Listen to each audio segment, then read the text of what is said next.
probably see some showers ahead of that. In the wind, let me tell you, is going to be something else tomorrow and Wednesday. So we've got that chance for showers and thunderstorms again across much of the state. Southern portions of the state, as we saw earlier, will have the highest likelihood for anything strong to severe. So do expect some impacts from this, if not only just some bumps in the night that might wake you up. Winds, though, again, Tuesday and Wednesday, we'll have potential for gusts upwards of 40 miles per hour.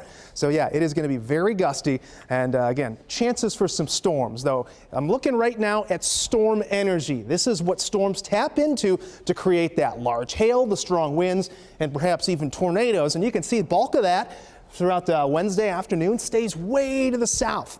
So as these storms work their way through the state Tuesday, I'd say late Tuesday into early Wednesday, they're just not going to have that energy to draw from to create much of an issue. But that's not to say we won't see some large hail and some strong winds out of this.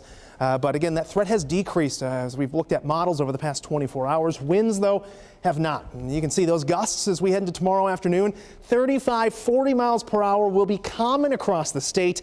We'll have some spots up off to the north that could even be in excess of that. And you work your way into the day on Wednesday, and we'll again be talking about the same strength. The winds may be dialed back by around 5 miles per hour or so. And we finally will catch a break from that heading into the day on Thursday. So super Doppler right now not lighting up with anything except some cloud cover to the northwest.